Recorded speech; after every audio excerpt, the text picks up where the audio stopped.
મહેસાણામાં દબાણો હટાવવા ધારાસભ્યએ તંત્રને ટકોર કરવાની ફરજ પડી હોય તેવી ઘટના સામે આવી। રાજ્યમાં સતત ગેરકાયદેસર બાંધકામો અને દબાણો વિરુદ્ધ તવાઈ બોલાવાઈ રહી છે, ત્યારે મહેસાણા શહેરમાં પણ થયેલા દબાણો હટાવવાની માંગ ઉઠી છે। આ માંગ અન્ય કોઈ નહીં પરંતુ શહેરના ધારાસભ્યએ તંત્રને કરી। તાજેતરમાં યોજાયેલી સંકલન બેઠકમાં ભાજપના ધારાસભ્ય મુકેશ પટેલે દબાણ મુદ્દે તેનો મુદ્દો ઉઠાવ્યો હતો અને સરકારી જગ્યાઓ પરના દબાણ હટાવવા રજૂઆત કરી છે।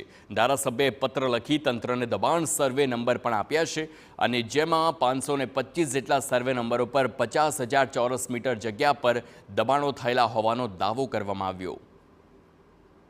મહેસાણા શહેરની અંદર જે સરકારી જગ્યાઓ છે એ સરકારી જગ્યાઓ ઉપર થયેલા દબાણોને દૂર કરવા માટે હમણાં મહેસાણા જિલ્લાની સંકલન સમિતિમાં મેં એક પત્ર લખેલો છે અને મહેસાણા શહેરની નાગરિકો મહેસાણા શહેરનો સુવ્યવસ્થિત વિકાસ થાય એવું ઈચ્છી રહ્યા છે।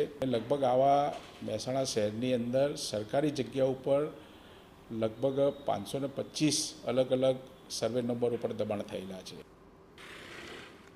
તો ધારાસભ્યની રજૂઆત બાદ વહીવટી તંત્ર ઊંઘમાંથી જાગ્યું અને કલેક્ટરે કહ્યું કે જે પ્રમાણે મનપા કમિશનરની હાજરીમાં સમગ્ર મામલે સર્વેની કામગીરી કરવા જણાવાયું છે તેમજ આગામી સમયમાં કાર્યવાહી કરવાની પણ ખાતરી આપી છે।